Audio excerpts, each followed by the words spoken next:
Hey everybody, welcome back. If you're new, my name is Chris. Yes, the summer is winding down, but it's time for our fun fall fragrances, and today I'm going to touch on some of my designer fragrances that I look forward to wearing this fall season. And before I get started, if you have any amazing fall designer fragrances that you want me and everyone else to know about, let me know in the comment section below. And with that, I'm just gonna dive right in. I'm gonna start off the list with a perfume that I'm going to wear on a day just like today, a warm and glorious sunny fall day, because that is what this perfume reads to me. This is Q by Dolce Gabbana. And the reason why I picked this up this past year is because it is very, very unique. When I first tested it, I wasn't quite sure what I was smelling, and now I have a pretty good idea. And this one I have found just from the comment section is fairly, maybe a little bit polarizing, particularly in the opening. So the reason why I think this is really good in the fall is because it's really fresh and it has a really nice fresh opening, and I couldn't quite get what I was smelling. Even though the notes don't say grapefruit, I get kind of a blood red or a ruby red grapefruit, like a freshness.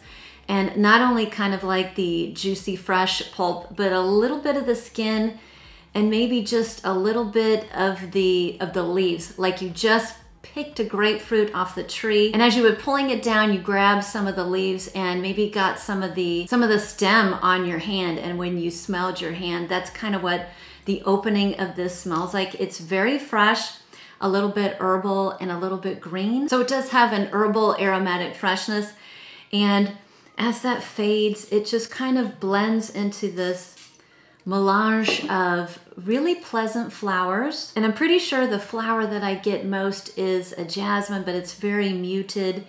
It gets a little bit powdery. I know there's heliotrope in here. There's a little bit of cherry. I don't get a ton of cherry. Maybe it just adds to the tartness and the freshness, but it just becomes this really pretty floral, powdery floral fresh fragrance that dries down and has this lovely powdery floral musk. It gets a little bit sweeter in the dry down.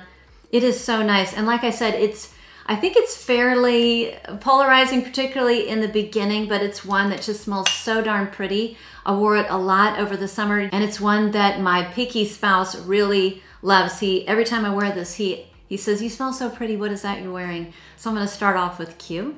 So even though these fragrances are all designer, some of them come from more of an exclusive line in that designer house.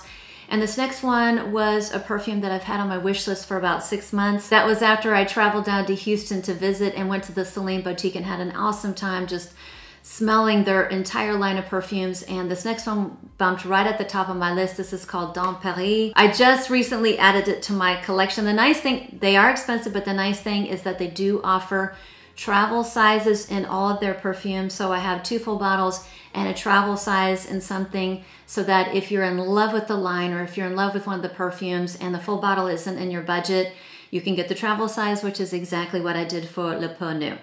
But Dans Paris is beautiful. I loved it when I first smelled it. It is a powdery almond vanilla that has a little bit of that Play-Doh vibe, you know, a Play-Doh kind of a marzipan-y vibe, but it has a really nice spiciness and a little touch of a floral to keep it out of this heavy gourmand territory. So if you don't like gourmand vanillas, you like these powdery, almondy vanillas that aren't too foodie, this is absolutely beautiful. The floral in here is like a laurel blossom, which I don't believe I've ever smelled. To me, I get a little bit of an angelica note, like there's a little bit of a spicy greenness. So I'm assuming it's from the coriander in here and the laurel blossom. Now, coriander are those little pods that grow from cilantro. So it does have a little bit of a kind of like a green spiciness, but it's in the background.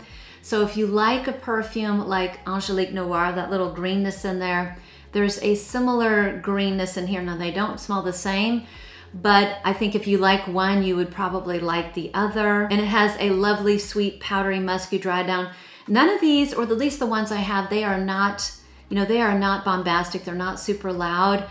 They are more on the gentle side, but they do last most of the day. I would say performance on me is moderate.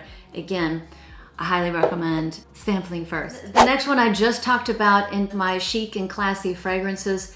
This is one I absolutely love. This is an easy reach for work or when I just want to feel very, very put together and I'm kind of dressed the part. So it looks like I haven't used a lot of it. This is my second bottle. So I have been wearing Bois for many, many years and actually repurchased the bottle. So I would describe this as a woody iris perfume with a non-foody vanilla kind of in the background. Again, it's very, very soft. When I wear this, I do go to town. I spray about 12 times. I actually count it. I put it in my hair and I always spray on clothes. And with that, I can get at least half the day. But if you're looking for a powerhouse fragrance, this isn't it. And I'm not always looking for a powerhouse fragrance. I'm looking for something that is versatile. I can wear out to dinner, out to lunch, work, etc. And I'm not going to offend people, but I can smell it. So it has a tight scent bubble, but it is gorgeous. If people do get a waft of your sillage, they're going to compliment you and say you smell really, really good, but they're not going to smell you again around the corner. This bottle is over a year old and maybe they have reformulated, I don't know, but I have had people in the comments tell me that they can't get it to last on them. Like I said, I spray at least 12 times in my hair, on my clothes, and I can get it to last. But this is just a beautiful fragrance. I promise you, I'll be wearing a 10 this fall. Another perfume in my hand that is great year-round. It is a woody perfume, but there's something about it that just reads fall, like when the leaves are changing, they have this golden brown or copper color or even yellow. That's one of the many beautiful things about living in the Midwest. The fall is amazing and there's nothing like those trees. And the perfume I hold in my hand just kind of reminds me of something I would want to wear when the weather is changing and the leaves are beautiful and the sky is blue and there's a little bit of a bite in the air, even though again, this is a year round. I'm gonna be reaching for this a ton. This is Santal Dan Sha by Giorgio Armani. And this isn't eau de toilette, but I'm telling you, for an eau de toilette, this has really, really good performance.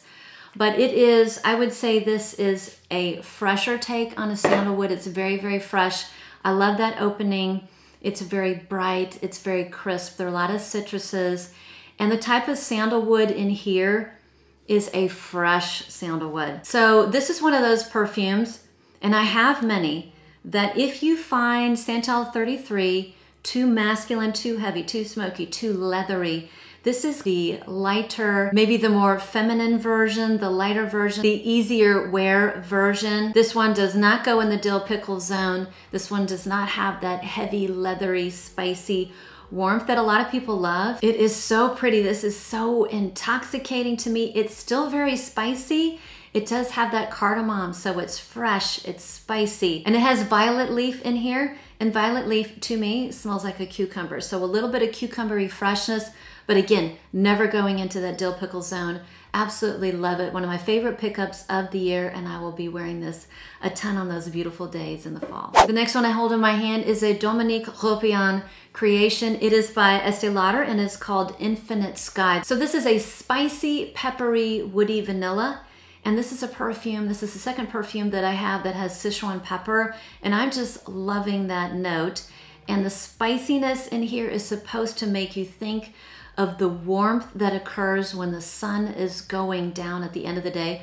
Typically I think it's in summer, but to me this is really much more fitting for a fall and a winter perfume because it is very spicy, it's warm, it's cozy, it's vanillic, but it's not a gourmand vanilla. It has a gorgeous woody base. I don't know the wood in here. I would guess sandalwood or cedar. It's very warm and enveloping.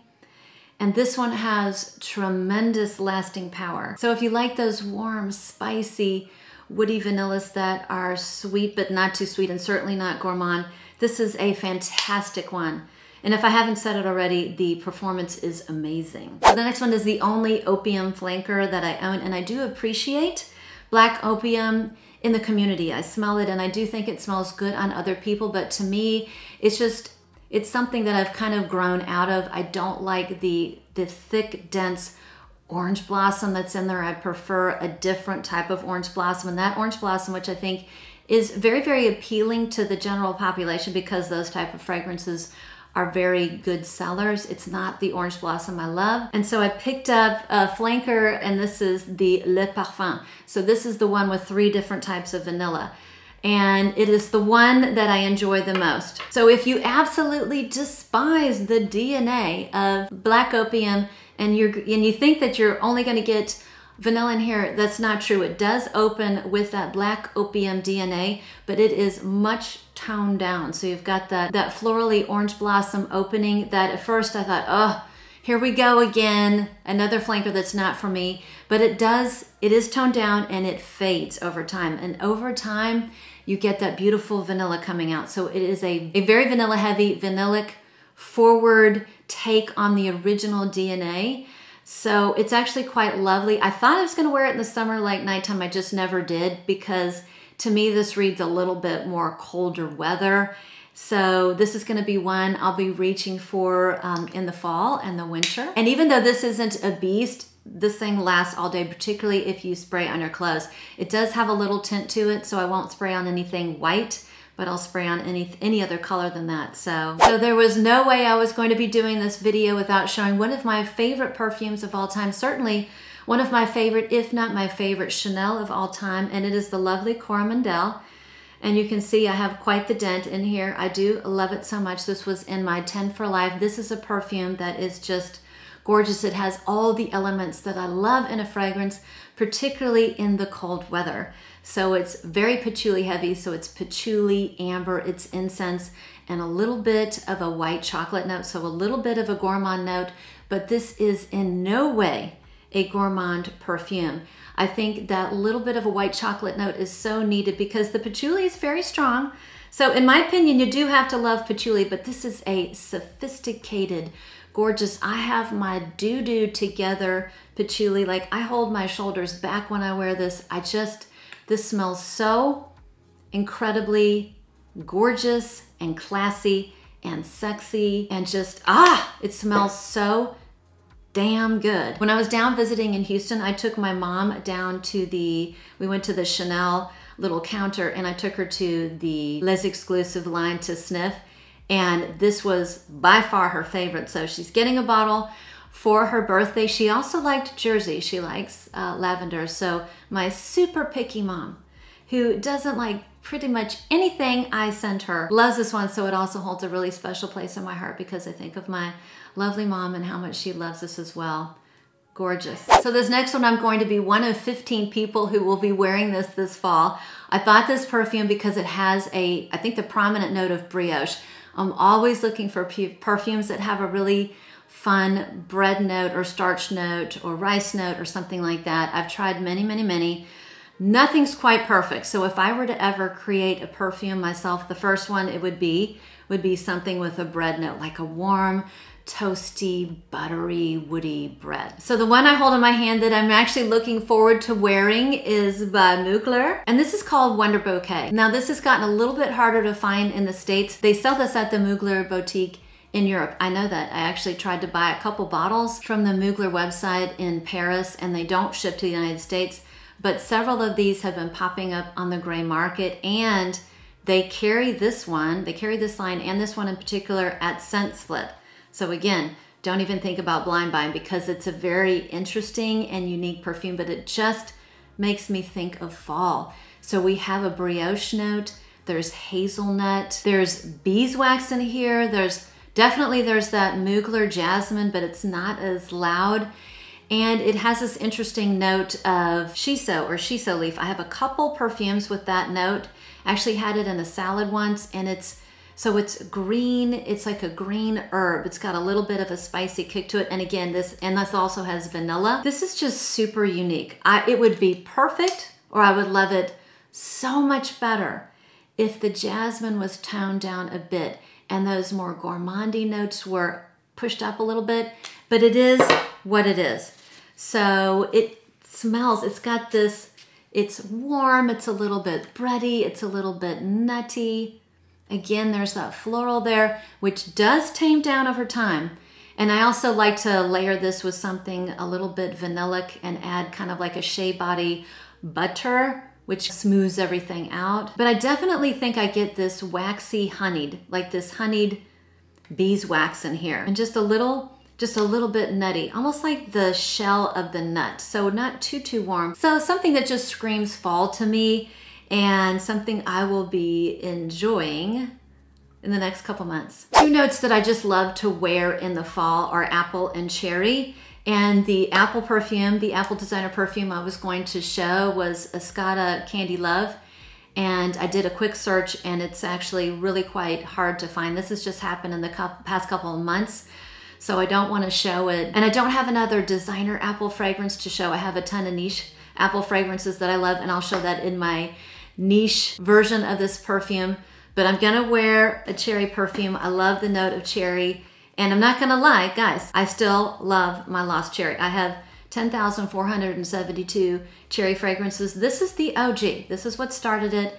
I love this perfume. Everyone in my house loves it. And I'm gonna wear it until I finish the bottle. I got the bottle at a great discount at the cosmetics company store. So it's at least halfway done. Maybe less than that, but I'm gonna wear this until it's finished. I love it. It smells so dang good. My daughter loved it too, so I bought her the Zara, I think it's like Zara Cherry Smoothie, because she kept coming in my room and using this. So I bought her that, and she has that perfume on her little perfume dresser. And when she wears it, I think she smells really good. It doesn't smell the same. It's a little bit more cough syrupy, but it's a great option for her. So I'm gonna be wearing my Lost Cherry. And the very last one that I did want to talk about, I don't own a bottle, but I think it's a fantastic vanilla perfume, designer perfume, if it works out for you, is Burberry Goddess. It is the new release. It is a delicious, easy reach, crowd-pleasing vanilla. I think it's very hard to dislike. It smells absolutely delicious. It has 3 different types of vanilla. However, if you watched my video, pass or buy, purchase or pass, I could not get that one to last on me at all. And the second and third time I went up to Sephora to test it, I counted 12 to 15 sprays, and even I could see the sales associate out of the corner of my eye kind of looking at me, and he walked over and he said, "Ooh, you really like that one, don't you?" Still, even with that, I could not smell it literally after 2 hours, and that's even when I was like smelling my clothes. So I will tell you, if you look at the feedback, if you look at the comments from that video, I would say it's 70-30. 70% of the people had the same experience I did. They could not smell it. And 30% of the people who tried it love it, and they could get at least a half day